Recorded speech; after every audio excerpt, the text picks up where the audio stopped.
This is Two Blokes Talking Electric Cars with Trevor Long and Stephen Fennick. Thanks to NRMA Insurance and Uniden. We got you covered here. Two Blokes Talking Electric Cars. Thanks to the great people at NRMA Insurance, a help company helping Australians protect what matters most for almost 100 years. Coming up this year, the anniversary, NRMA Insurance is one of the largest insurers of electric vehicles in Australia. And, of course, by Uniden Smart Dash Cams. If you need a dash cam for your car, just look up Uniden. They've got a huge range, many different prices, many different qualities, many different options, front, rear, inside, outside, whole range of different camera options. You never know when you'll need it either. Stephen can attest to that. I can attest to, yes. Insurance and dash cams coming into Stephen's life right now. Proved I wasn't at fault. That's it. Go. That's all you need to know. So we appreciate their support of the show. Stephen, good to see you, mates. G'day, Trev. Good to be here. Good news for our listeners, though. Yeah, good news for our listeners. Of course. The people at the Everything Electric Show, which is coming to the Sydney Showground, Friday, March the 7th through to Sunday, March the 9th, which is the #1 home energy and electric vehicle show. I think I went to it last year for the Today Show. It's a great show because lots of cars on display, lots of things, and lots of test drives too. You can actually test drive cars. Right. They have a little route set up. Sydney Showground, March the 7th to March the 9th. You can get 20% off. You can get 20% off just by going to au.everythingelectric.show and use the promo code 2Blokes. TWO. 2 Blokes. Blokes. We're not getting kickbacks here, folks. What does it get you? 20% off? 20% off. How good is that? We just want our audience to get take advantage of that. So there's no commercial deal here, folks. We just want you to get that great value if you're interested in electric cars. You might even see us there. Might bump into us. Maybe on the Friday? Is that what you were talking about? I think Friday, maybe? Well, we'll discuss it. We'll discuss it closer to the time. I haven't actually looked at my diary, to be honest. That's the bigger issue. We'll clear the diary for you guys. For so, yes, we'd love you to take advantage. If you are going to go to the show, if you're in Sydney, we'd love you to take advantage of the discount.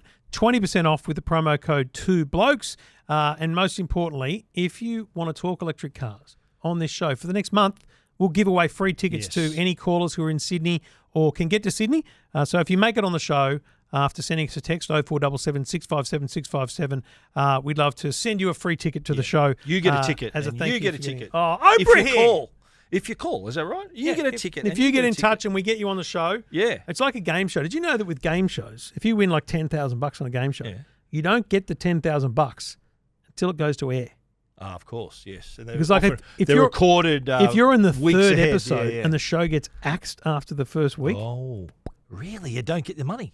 I'm pretty sure that's the rule. I was on Sale of the Century, you knew. What? Did you know that? I was on Sale of the Century. You told me actually. In 1994. Is there footage? Yeah, I didn't. I didn't. I didn't win anything. Where is it? But it was. Did you get a Star Wars question? No. I need to see this vision. It was mate. The person who won she was like a brainiac. Yeah. They put you up against a genius. Yeah, they did, mate. They did, but it was good. I got to plug Mario's book that I just written too. Oh, nice. Yeah, personal best. I got to give that a plug. Yeah. All right. Well, we'll track down that vision very soon, and it'll appear on one of these shows, folks. Now, we need to talk charging because Trev got a little bit ranty on Instagram last week. I took a road trip to Young with my two youngest kids. Took the Cupra. So Harry and Vivi. Yeah, nice. We took the Cupra to Young. It's a road trip I've done many, many times already in an electric car. Trevor knows it like the back of his hand. And I did it for a different story. What's the drive? 4 or 5 hours? About 4.5 hours. 5 hours with a stop and lunch and things like that. I've got it down pat now. Yeah. Like on the way down, I just stop at Yass at the Tesla supercharger, which has 1 million bays, and I don't care about the price. It's fast. It's more expensive and we get than it done, others, right? Isn't it? Yeah, Let's just get it done, right? Yeah. On the way back, you stop at Tesla on the way. You're like, I'm only an hour into the drive. I may as well. What am I doing? So you want to stop the other end. So I plan to go to Goulburn or maybe Sutton's Forest, where there's an EV at Goulburn. There's a Charge Fox. So that was my plan in my head, right? So on the way down, stunning, perfect, excellent. Down at Young, I went there end of last year, and the NRMA charger was working but not working on the app. So like it showed up that it wasn't working, but all the plug share information, that independent app, everyone said, don't worry, it works. Just plug in, it just works. Plug in and it's free. Okay. So that worked. I got the car back up to 100% and we made our way home. Nice. So my plan was to go to Goulburn, where there's actually, to be honest, it's probably the worst location of any charger I've ever been to because it's at like a roadhouse. It's the original site of McDonald's. Across the road is a McDonald's. Yeah. My problem is, and that'd be a great location for most people, my kids can't eat at McDonald's because Victoria's a celiac, so it's not perfect for us. Okay. So it's definitely a sit and wait space, but it has like fast chargers. So I'm like, that's good. And there's 2 big fast chargers and one like 50 kilowatt. Yep. So I look at the ChargeFox app on the way there and it says one is working and one is not working. Right. Well, that's interesting because there's normally 3 there. Yep.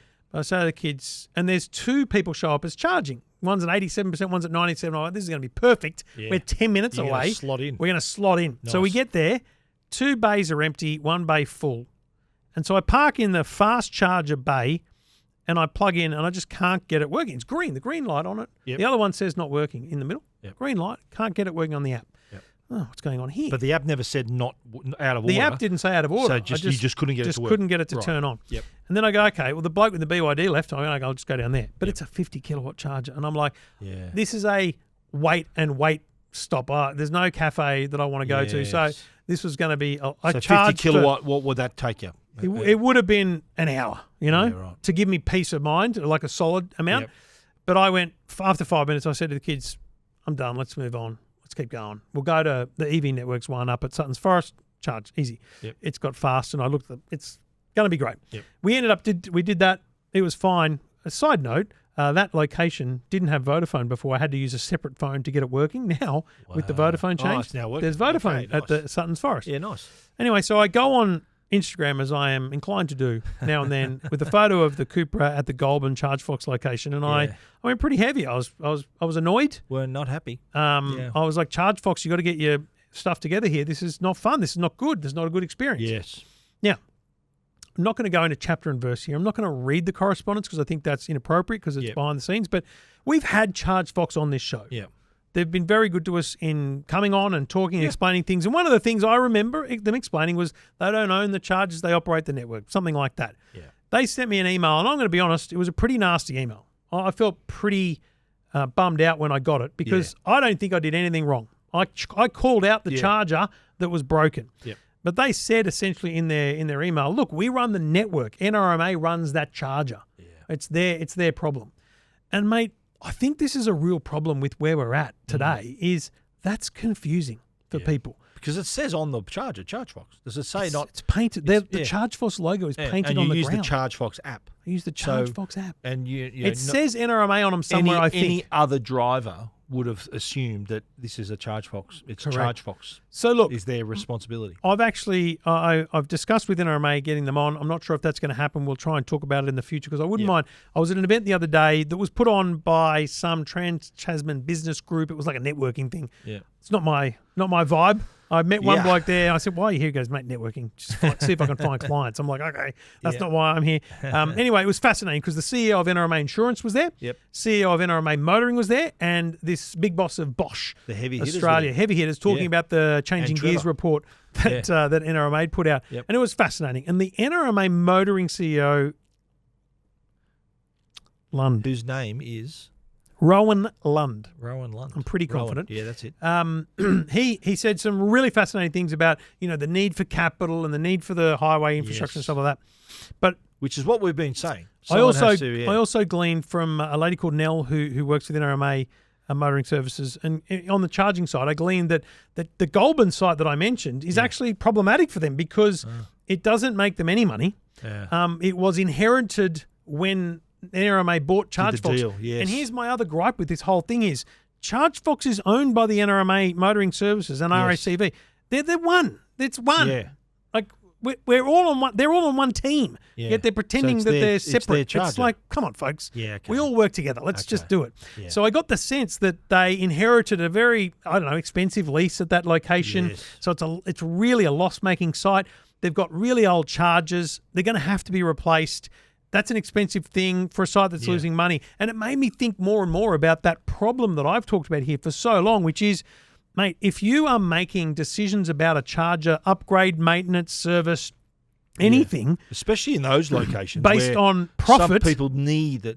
If you're making those decisions based on profit, we're never going to get a great network. You're not going to see it for a while, We're always going to have horse before cart. Yes. And that's problematic for all the people with horses that need bloody fuel. But the fact that like we've heard from so many of our listeners, one of the things that they're fearful of is not being able to charge on a road trip. Yeah. So having this charger in a situation where this could have been someone could have been on 1% limping into this station and they're not able to charge. Yeah, and then that's going to be a problem. So the argument you could make there is they could charge, would have just taken a long time. Yes, but there was only one charger working, so that might have led to a queue of 3 other cars there. Yeah. And you know, and you don't want to wait an hour for each car. The other thing, and to be honest, the thing that offended me most about the email, with greatest respect to them because they were just trying to reach out and clear the air, was they mentioned the spread media misinformation and spreading of FUD, which I had to look up. Fear, uncertainty, and doubt. I'm not spreading fear, uncertainty, and doubt. You know what we're spreading? Real people here. We're spreading information. We're spreading facts. Yeah. We talk about our experience as real owners, real drivers. Yeah. And we're not commentators just sitting up in a tower. We're on the road driving EVs and experiencing this. Yeah. Yeah. You know, I think if we sat here, and in a perfect world, everyone in the EV industry would like to hear positive stories, right? Of course. But if we sat here and said the charging's amazing, keep doing this and do that, people are going to come up to chargers that are broken and go, what the hell are you talking about? Exactly right. No. And the point I made in my Instagram post was, look, what this has done to me is make me realize I'm all in on Tesla charging network. Yeah. If Tesla would open their entire network, and I'm going to ask them what's happening with that because they update it. I don't know how much of that's going to happen, but for me, so if you imagine a 5-hour road trip and I'm charging at the 4-hour point at Yass, the reverse is there's a Heather Raised Pies at Sutton's Forest, and there's 12 charger bays there for Tesla. Mate, if they open that up, we're done. Yeah. I'm 100% all in on Tesla. So that's only for Tesla. It's only for Teslas right now. So if they open that up, then it's all bets are off. I won't bother with another network. Yeah, wow. Because I know that, mate, the Tesla network is super reliable. Mate, you know, I've got to say, since I sold my Tesla, I haven't, even the Tesla chargers that are compatible with other vehicles, I've just never, ever had to use their chargers ever again. I understand, but I mean, you're not really doing road trips like I am, you know? Not as much. But I just want to know, though, like in terms of, in your experience, and would like to hear from listeners too, and viewers as well, the downtime of a Tesla charger, to me, from what you're saying, appears to be minimal. You mean when they're faulty? Yeah. I've seen very, very few instances. So and they appear to have a high uptime. The one time the Yass one was, several of them were out of service. Yeah. There was a Tesla, service car there, and now that I've been there again, it's because they were upgrading the site. Oh, there you go. They got new chargers in. Yes. So they upgraded to their next generation chargers. But they didn't take them all out. They took half of them out and then put, They seem to be the gold standard, though, don't you think? Of chargers, the whole network. Not only with locations, but the number of chargers and upkeep and everything. It seems to be that they're leading the way. I've said this so many times. That is what we need. You need an Elon Musk, though, working for another company. Elon Musk for a different brand to go, right, so here's what we want to do. We want to find the best, as many locations in good spots, lots of bays, the best chargers, high quality, build good strong pie uptime. shop next door. Yeah. Mate, pie shop, let's go. Pie shops and McDonald's. Yeah. It's a must-have. Yeah. Well, but mate, I'm surprised that the McDonald's business plan doesn't say for regional areas. Yeah, put some charges in the car park. Put some charges in, folks. Absolutely. Because across the road from Heather Raised Pies is a McDonald's with a huge car park. Like, what's to stop even like why wouldn't Hungry Jack's and KFC doing the same thing? Yeah. Yeah. So anyway, look, it was not my favourite experience of driving. Yeah. It was also not my favourite experience of getting feedback from a brand. We get it all the time, folks. Just so you know. Yeah. We say bad things all the time about products and things when we review. And companies always go, hey, why did you say that? And you say, because it was true. That's our experience. That's the point I want to make, is that we say some negative things sometimes, but it's the truth. It's our experience. It's not like we've got an agenda to harm these brands. We are sharing our reviews. Our livelihood is sharing our experiences with products and experiences and telling the truth. Sometimes that truth isn't, they don't like that truth. I've said to you when we talk about sponsors, like who should we look at for sponsors? I said I don't want a charging network as a sponsor of this show because I feel like it's the most likely thing or a car brand to be, dancing around. Oh, we can't be. I have to be negative, and same with car brands. So we're fortunate to have sponsors that we don't really ever going to have much commentary on. So although look, NRMA, they do Oh, do you own the charging network? No, that's a separate company. We're out on the insurance side. Separate company. Yes, NRMA of course. Insurance is a very separate company. Help company. They of course. demutualised. I learned this the other day. In the year 2000, Yep. so it was a mutual for 100 years ago, Yep. and they demutualised. So that's when the NRMA Motoring and Services are mutual. So they're funded by their members, whereas NRMA Insurance, separate company, public part of the IAG group. They also insure more EVs than any other brand. Is that right? That's it. Any other insurer. And they have God really bless them. interesting editorializing here on a sponsor, but Yep. they have really interesting goals. Like they want to have the higher percent. They want to keep that higher percentage of EVs as the rollout happens. Yeah, of course. Look, I don't regret anything I said. I don't take any of it back. Well, you never made it up. No, It happened to you. This is what It happened happened. to you. Yeah. And And you look- expressed yourself. I'm wondering if you weren't Trevor Long, if some other punter had shared that experience, would they have reached out to that person too? Do you think that would have been? Is it that sensitive? I think their expectation was that I understood, because they have said it on this show, Yeah. that they operate the network, not the charges. But I'm sorry for the average punter, and me included, when I use the ChargeFox app to open up a charger and initiate it. If it doesn't work, it's ChargeFox that's not working. Yeah. That's the realization that they have to have about their business. Yeah, well, is that's the real world, mate. That's how if other drivers would have thought the exact same thing. Yeah. Either that, or they've just got to rebrand the whole bloody thing to NRMA RACV. Yeah. Or just Or have a sign on the charger. If it's not working, it's not our fault. Talk to someone else. Maybe have that sign on there. What do you reckon? We had this because we had this recently with a caller. Remember up in Queensland? Yeah. Yes, I do. And they were like, it's this company and it's this network, and I'm like, that's great, but like, explain that to the person who can't charge their EV in the middle of nowhere. I'm not sure that if I'd have said the NRMA charger at Goulburn isn't working, that most punters who even know that road would have gone, oh, it's the ChargeFox one. Yeah. Like it's the ChargeFox charger, because in their defence, it was originally a ChargeFox owned location. Yes. But now that they're owned by the NRMA Motoring and Services, like, you're one company, folks. Can we get it together? One. Yeah. Yeah. You know what? It's going to make me feel better. Call us. Let's take some calls. Let's take some calls. If you want to be on the show, 0477 657 657.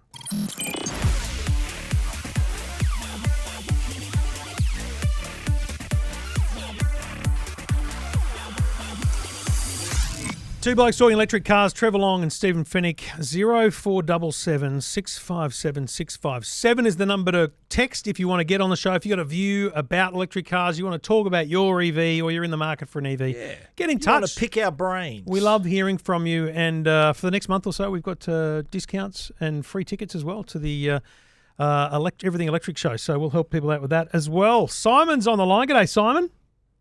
Hello, gentlemen. Mate, what can we do for you, buddy?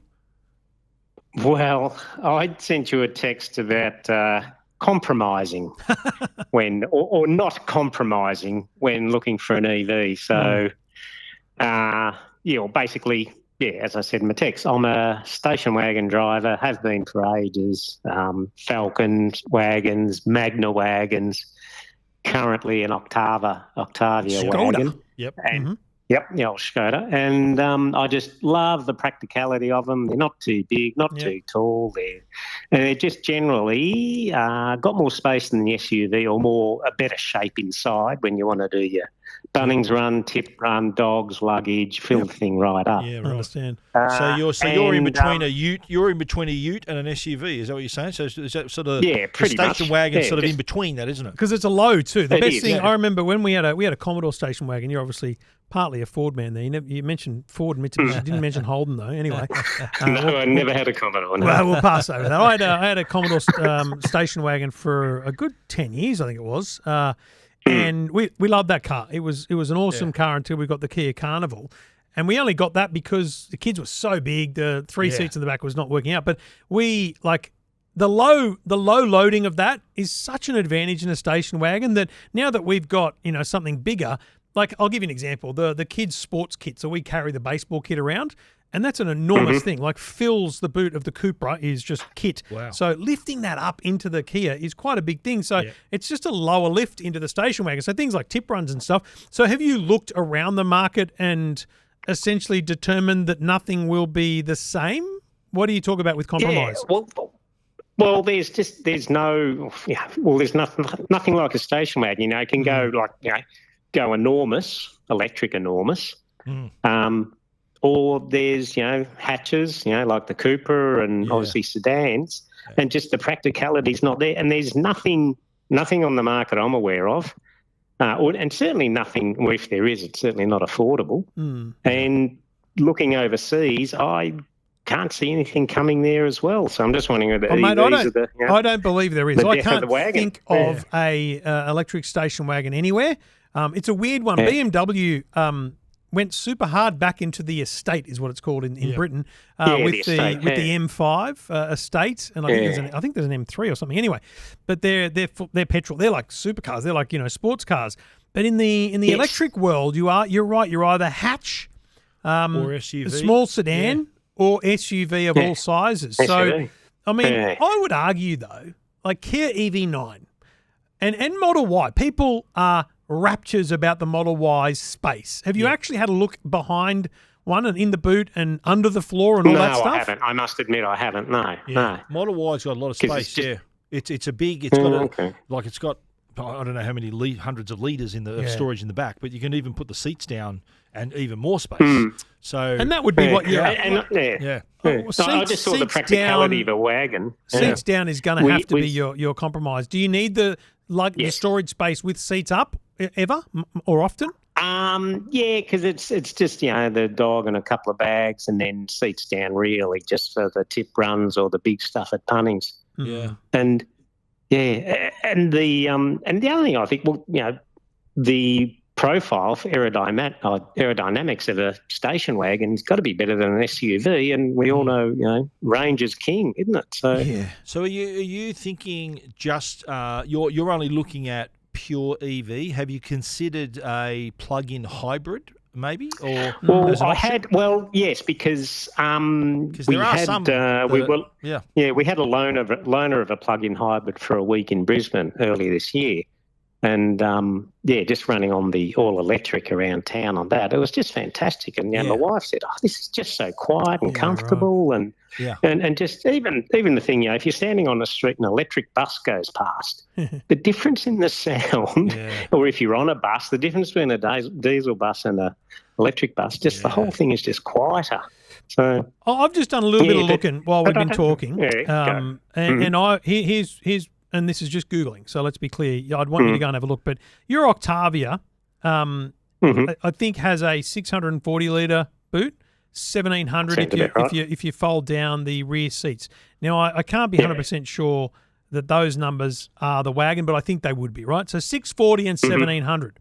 The Model Y, you're looking at 854 and 2,100. Wow. So I think massive. You'll be blown away by the size of the Model Y. Model Y, because you've got to remember, right, in a Tesla, there's no spare tyre and there's no fuel tank.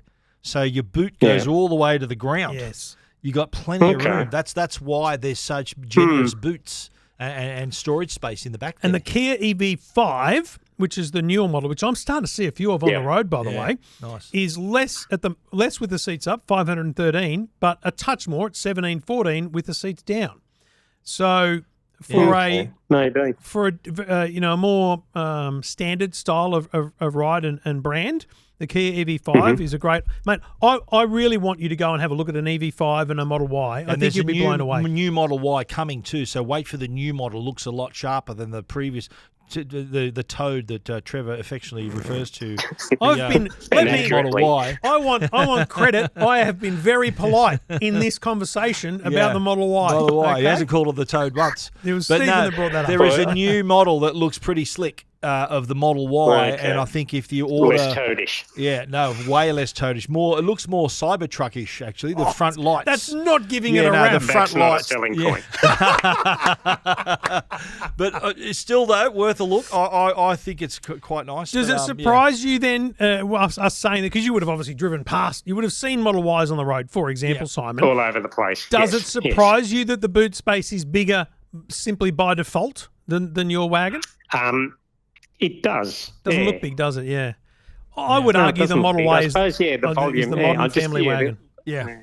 You've also got in the Model volume's Y. one thing, so is length. Yeah. And Model Y, Model 3, Model Y, you've also got you got front space in the Model Y too? Yeah, that's true. A little bit of space in the front there's as well. Front space under the bonnet. As I said before, the boot is massive because there's no fuel tank and Well, no spare tyre. That probably goes to your point, just on- Simon, about length is just as important as, like, volume is one thing, litres, right? Because you can pour. But the actual how much, how See, that long. Model Y number is probably over-egged because of that depth in the boot, yeah. which isn't actually that's what I'm thinking. plank of wood Yeah. style is probably not there. But take a measuring tape and measure your Octavia and then go to the Tesla and measure that. Sorry, what were you going to say, Simon?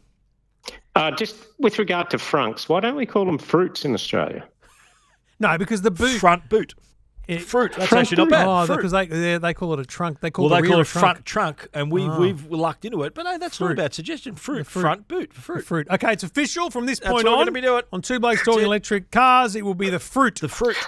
Not the Well front. done, Simon. Good Thanks on to you, Simon mate. for that. He's an tip-off. ideas Thanks, man. man. An absolute ideas man, Simon. Great Well, look, stuff. here's the thing. I'd love you to go and look at those couple of cars just to get a sense Will do. of whether or not that the humble wagon does have a modern variant. And let us know, mate. I'd love to hear back from you. Yeah, we'd like to talk to you again. Okay. once you've Where are made you the I'll see if we located, do Simon? something.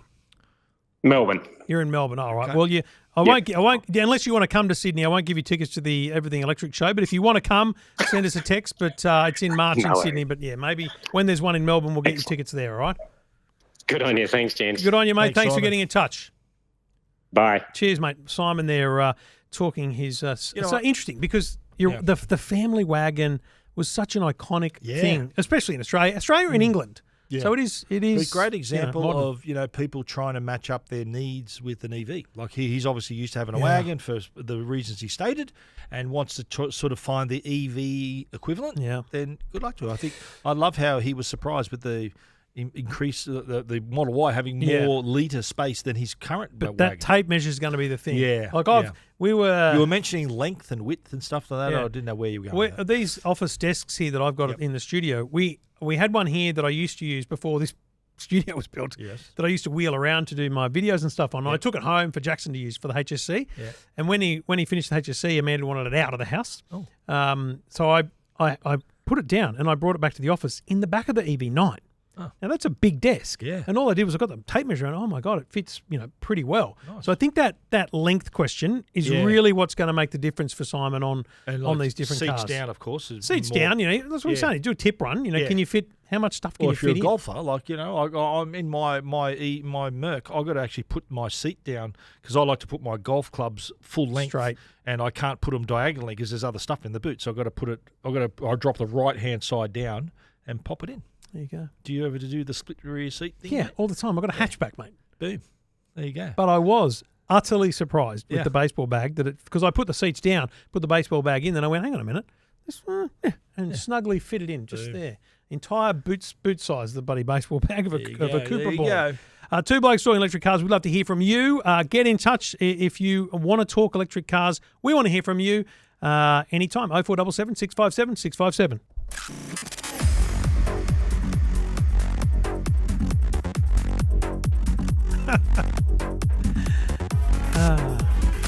I was just trying to be part of the shot, Stephen. Yeah, no. Well, you were it was all me. Then it went to you. Now look, there's both of us. Here we go. Yeah, we're back. It's Yeah, It's we're great to back. be here. Two Blokes Talking Electric Cars. Great to have your company. If you've just bought an EV, we'd love to hear from you because, look, you don't have to have test driven 16 cars, but Penelope did. So Yep. how She's a record holder. how hard did you really research? Yeah. How hard did you really try? But look forward to hearing from Penelope and Tim in the weeks ahead as well when they pick up their smart Yes. #3. We need to talk to people Hope that they are like smart it. about their naming as well. Yeah, wouldn't that be horrible? After Does he- 3 months of ownership, she's like, yeah, you know what? Yeah, Stick with the you know Corolla. what? Yeah, we're going to give you 0477 657 657. John's on the line. G'day, John. Hello. John, great to hear from you. You posted on LinkedIn about your electric car experience, and one of our longest and most loyal listeners, Yes. Bruce Bromley, tagged us both He in that dropped our post. names. Dropped our names. So, mate, you wanted to share with LinkedIn. Why don't you share with an electric vehicle audience your experience? What do you own, mate? And when did you get it? Absolutely. So, current vehicle is a Tesla Model 3 long range. Had that vehicle since October 23, actually just after I moved to Australia from Scotland. So, I purchased the vehicle from Scotland, and it was delivered 1 month after I arrived. And yeah, certainly no regrets. I knew what I wanted. I'd driven them in the UK before. I had them previously as company cars. So for me, it was the car I loved. It made sense that it was an online ordering system, and I made it happen. Hang on. You knew you were moving, and you went, okay, so I'm going to order a car so that when I arrive in Australia, it'll be there for me in or around that time. That was the plan, yeah, and it almost worked. There was a slight delay. I think it was about 4 weeks without the car, but my company was great to me. They gave me a loan car for a while, and I wasn't without transport. So yeah, when that arrived, it was great. I knew what to expect. Driving on the same side of the road in a warmer climate. I was going to ask, so you guys drive, you're a right-hand drive as well, aren't you, in England and Scotland? Yeah, because they don't get the Model S. They don't get the Model S Plaid either. Yes, that's right. So you hadn't driven. You had driven an electric car before, but you hadn't owned one before. Is that correct? So I had electric cars as company cars. I had 3 electric cars as company cars. Now, like all electric cars, they all serve their own purpose. The first one I had was a Peugeot E3008, I believe. Wasn't a great highway car. Great around the city, performed very well. The minute you took it on the open road on the highway, sticking to the speed limit of 70 miles per hour, the rage would just drop. So when I had an early morning flight down to London, I had the choice whether I charge up as I park up at the airport for my trip home, or I charged late at night when I arrived back from the plane, because it couldn't do a sort of 110-mile round trip on a single charge. So yeah, the great car around the city. It performed very well. It saw some great performance figures, but the minute you hit the open road, it just wasn't designed for electric. So that opened my eyes, and I started looking at the market and thought, what cars are out there? And I didn't really want to be the Tesla guy. Everyone had Teslas at the time. It was becoming quite a common thing. So I looked around and tried lots of other EVs, the Audi Q5 e-tron or Q4 e-tron, the Merc CLA, all these different other EVs that, on paper, they look great. The lead times were shocking on them at the time, and I just didn't find them as comfortable to drive as the Tesla. The Tesla just seemed to put a smile on your face from the minute you got in. Yeah, true. Does a good job of that. So I'm assuming that sold it to me. I'm assuming you got the new design, Highland. Model 3, the Highland, so the new headlight design, is that right? So, lucky. Unfortunately not. So when I placed the order, I think it was, I want to say July 23, they hadn't even announced the Highland. There was some rumours. It didn't launch until December, so I got the pre-facelift version, unfortunately. Still a great car, just a different look, mate. Still an amazing car. So now, you're in Australia now. Are you doing this sort of similar job where you got to drive, and what are you? Is it what your driving pattern like in Australia now? So I do a bit of highway driving, a lot of city driving. It varies really. Certainly, longest trip. I've been up to Harvey Bay in it from Brisbane, so I live in Brisbane, north side of Brisbane. Found no issues with charging infrastructure between here and there. I've been down to Byron Bay, and I've realised that my car, from a full charge to zero, can do a return trip to Byron Bay from Brisbane and another single trip there on a single charge. Wow. So sort of 1.5 times to Byron Bay. You did buy the long range model, don't forget. Yeah, that's long true. range. Yeah, good stuff. And what's your charging situation at home? There is none. So I'm all public charging. I was fortunate enough with my employer recently that we had workplace charging in their new building. Nice. So I benefited greatly from that for sort of 4 to 6 week period. But prior to that, it's been 100% public charging, taking up to 80% most of the time, taking advantage of the odd AC charger when it was convenient to take me up to 100, but operating the car as typically a single motor vehicle at 80% most of the time, and it's worked perfect for me. No charger queuing, no broken chargers, no range anxiety. It's all positive, and which is fascinating because a lot of the stigma around electric cars in Australia is around range anxiety and charger infrastructure. We live in a big country. Now, to be clear, you're lucky. You're using the Tesla infrastructure everywhere you can. Can you explain to us your observations from a UK versus Australia point of view? Is it harder to find a charger here, or because you're only looking for Tesla, you've got them wherever you need them? The best of it is I seldomly use Tesla chargers, and the reason being is they're just not they're not conveniently located to where I live, and if they are, they're very limited. There is a new site coming, I believe, very close to where I live, so no doubt we'll utilise that more. But certainly for me, I just use public charging networks. So don't want to be too brand specific, but certainly EV networks, ChargeBox, and any others in between that are out there. And yeah, it all works well for me. So from a UK perspective, there's certainly more chargers and there's more higher powered chargers, but that's only really necessary next to highways, ultimately, in my opinion. Having that type of infrastructure in an area where you can get a quick charge and off you go again is ideal. There's not a lot of that, I find, in Australia, but I have found an example being Tesla. Coming back from Sunshine Coast recently, we were stopped in at IKEA, and straight away you've got Tesla chargers just before you get to IKEA. So if anyone needs a charge, you've got a perfect spot just off the road. It takes you 2 minutes to get off and 2 minutes to get back on. So there are some really strategically placed chargers around. But I've been quite fortunate that I do most of my charging around where I live. That's good. And I go on long journeys without having to worry about where do I charge, how do I charge. That's good. And is this your car, or is this a shared vehicle, family? What's the? He's not asking about the date. He's asking about the car. How are you using the car? Is it the family car or just your car? Yeah, so it's my wife and I. We both invested in it. We bought it outright as a cash purchase when we came here. And she has her own ICE vehicle, which she uses most of the time. Okay. But we tend to try and share this where I'm working from home, things like that. She'll take the car. Other than that, I tend to be, driving it most of the time. So is that a budget-conscious decision, for her to take the EV because it's cheaper to run? Like, is that the active thought in the household?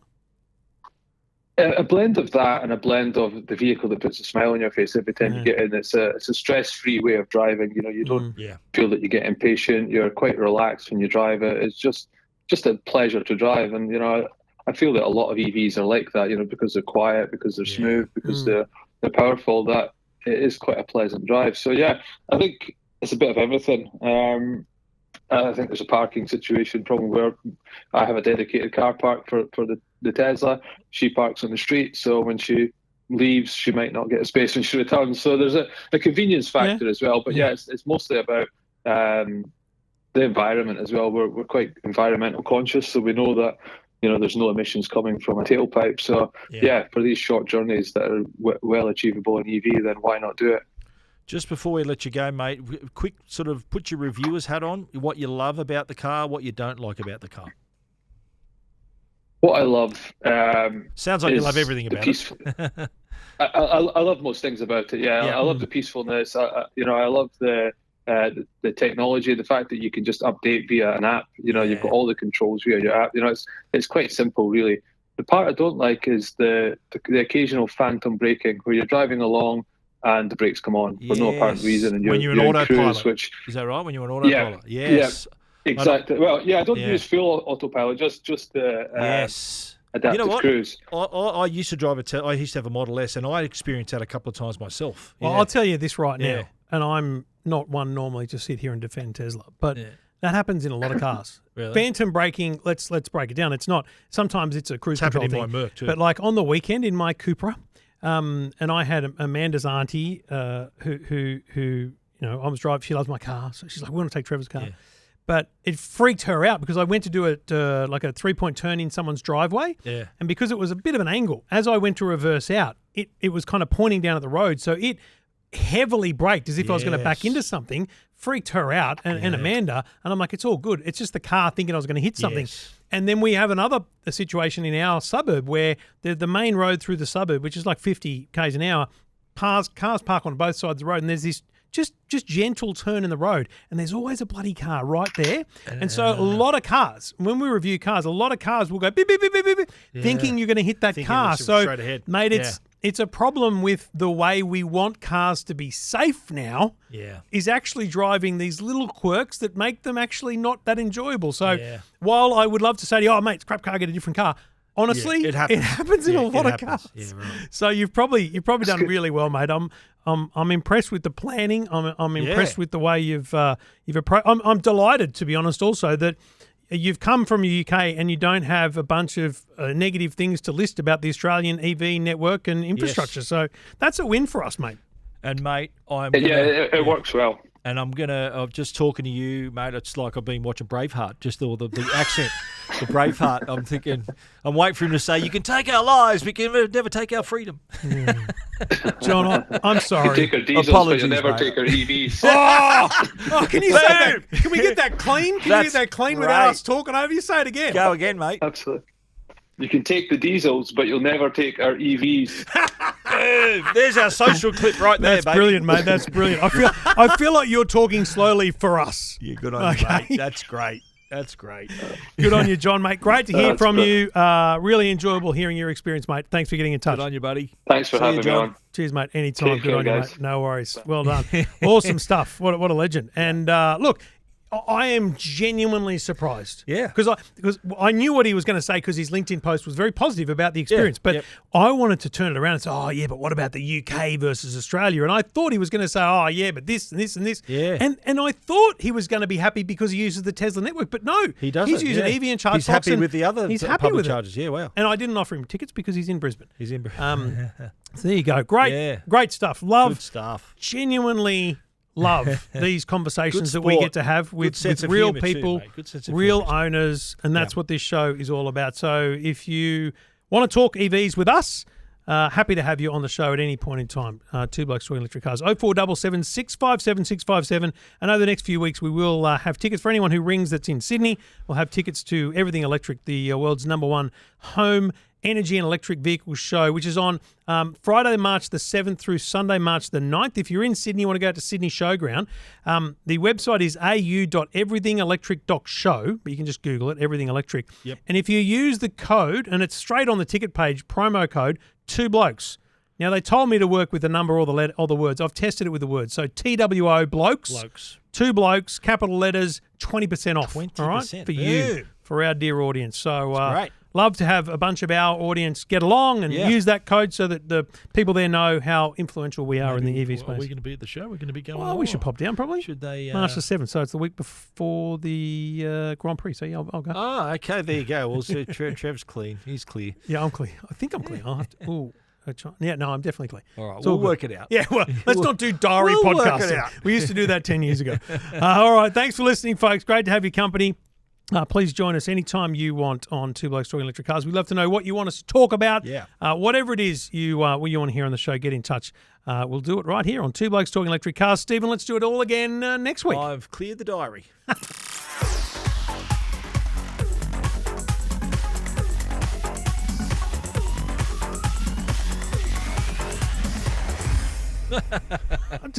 I started loving doing that. What was that? Wow, it was psychedelic.